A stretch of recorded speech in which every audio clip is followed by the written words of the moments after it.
Hi, and welcome back to Unleashed here on Real Magic on Demand. I'm Shawn Farquhar, and today we're filming at Hidden Wonders. It's my speakeasy magic experience, a small little showroom in New Westminster, British Columbia, that I am truly loving producing and performing at. Today, our talk is going to be on card tricks, because what's a session without cards? Better. No, I'm just kidding. I love cards. In fact, I'm addicted to cards. I'm down to one pack a day. Yeah. Okay, enough of the dad jokes. Here's what I want to teach you today. Something I created in the winter of 2014. I was traveling through Japan. I had a 21 lecture tour in 17 days. Yeah, that's right. 21 lectures, 17 days. So I did 2 cities in single days. And I did it all by bullet train. And I did it while accompanied by a gentleman who was in his early 80s, Shigeo Futagawa-san. If you don't know Shigeo, you should look at his work. His work, his book especially, The Introduction to Coin Magic, is absolutely brilliant. And he is, without a doubt, what I call the Yoda of Japan. He invited me multiple times to perform in Japan, to lecture, and just hang out. And I truly value his friendship. He and another gentleman, Ken Kurita, produced this amazing tour, and I got to share my magic with all of Japan, basically all of Japan. On the very first night of the very first lecture, after the lecture was over, the people that attended invited us out for dinner. And I thought that was very kind of them. And we went for some dinner and had a few drinks. And then I was asked if I would do a magic trick. And I did. Thought this was great.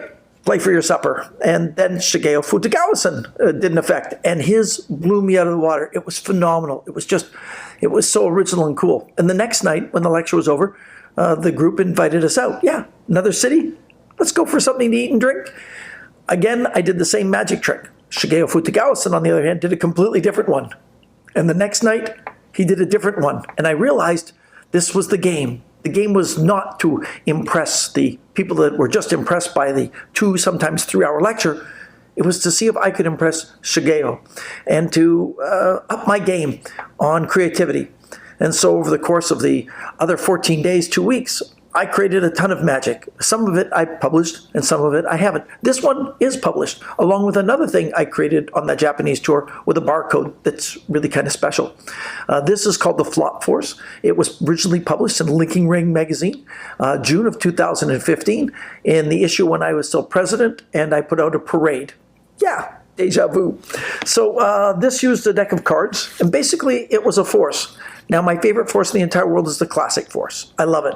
I was taught differently than most magicians. I was taught by John Gilliland, Dr. John Gilliland, and Tony Yang, the Canadian ambassador of magic at the time, on how to do it a little different than most of the DVDs teach. In fact, I went out and made a digital download teaching the variation that they taught me, just because I thought there was enough difference in it. And it's a great start for anybody or person that wants to explore the classic force. But today, this is a force that should only be done once. And it should be done because it's meant to be a big production on a table or around a group of people where there's a flat surface in which to lay cards. In a moment, I'm going to just start putting cards onto the table like this. And as I do that, the spectator will say stop wherever they want to.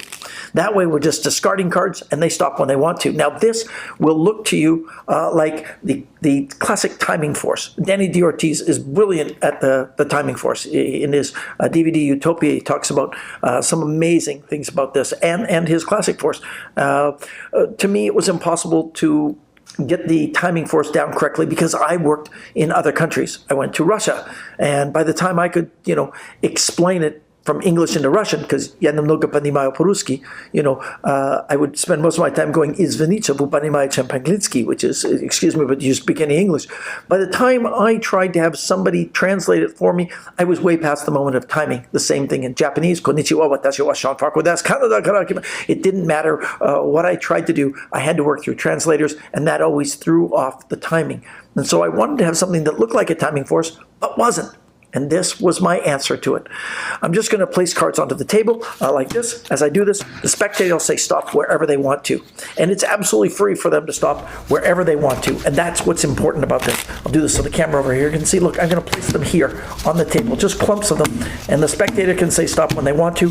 When they say stop, none of these cards are the ones that are going to be used. The one that they stopped on, the only one I can't see, these ones, all completely different. Only one single card, this one here, the Jack of Diamonds.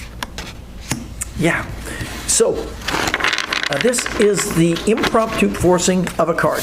You can, of course, force any card you'd like to, but I think this is a wonderful way to force an impromptu card. All I do is I'm doing the worst second deal in the history of Magic. When the cards are being pushed across, my thumb of my right hand is going to push further than the packet, and my left thumb is going to retain card or cards, it doesn't matter if there's multiple, as I pull this packet out to discard them. And then I'm going to spread again, and I'm going to do the exact same action. So the action is like an accordion and coming back, an accordion and coming back. Each time when I come back, I'm just drawing back the top card. We'll do it with the face-up card so you can see exactly what I mean. I'm here, this card is face-up, these cards are going to go over, it's going to come back, and it's just going to do this. Each time as it comes back, that card is just slipping off the top and being retained on the top of the stock. Now, how do I know what card it is? Well, when I do the demonstration and I begin to place them down, I can see the top card because I'll go, look, I'll place some cards down like this. I've now seen that the card is the 3 of hearts. That was easy to see. I now gather them up, and then I can just go straight ahead with the move, pushing forward and coming back as I place them down. All the attention, all your attention, all their attention should be on this accumulating pile that's happening on the table.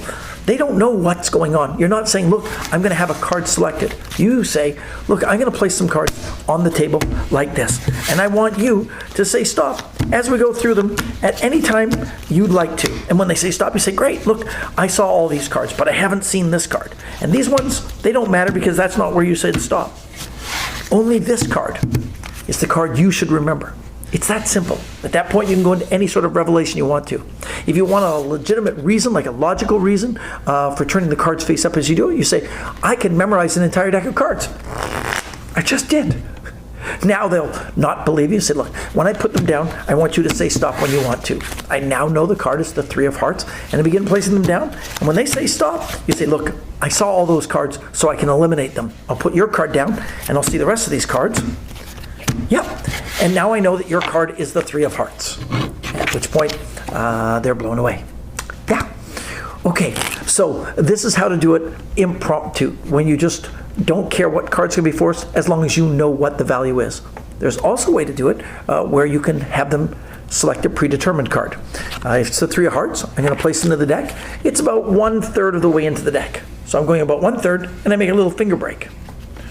And now, when I place the cards down, I'm going to try for Danny D. Ortiz's style of a timing force. I'm going to put down a small packet. As I say, I want you to say stop whenever time you want to. After the second pack goes down, on the third pack, I come right to where the card is, hoping that they will say stop. If they do, I'm golden. I place that one down and continue. If they don't, I do the exact same thing. Spread them out, place them down, spread them out and place them down until they say stop. And when they say stop, I just place that card down, continue the same action. It's imperative that you get through the entire packet. By getting through the entire packet, it eliminates any of these cards from being used because this is the only card that's face down. At that point, you're safe, they have the card, and you know exactly what it is long in advance. I call this the flop force. It's just a really sloppy second deal coming out of the hand. Remember the important part, this can only be done once in a show. If you try to do it twice, people are going to be paying far more attention to both hands. The further the distance, the better. Here on a video, I'm a little constricted to be close to each other. In the real world, I would try to be as far away as possible, placing the cards on the corner of the table, away from where this hand is, so that all the attention is here. All the attention is drawn to there. If I'm performing standing up, I'm going to be plopping them down onto the table and leaning forward as I pop them down. This hand is going to be so far out of the action that all they're thinking about is what's going on over here, not what's going on in my hand. It's that simple, but it's super strong. I think this is a really clever move that when utilized correctly will be super powerful, an extra little tool in your arsenal of close-up magic. I'm Shawn Farquhar. This is Unleashed. Thanks for watching Real Magic on Demand. I'll see you again. Keep well, keep busy, stay safe.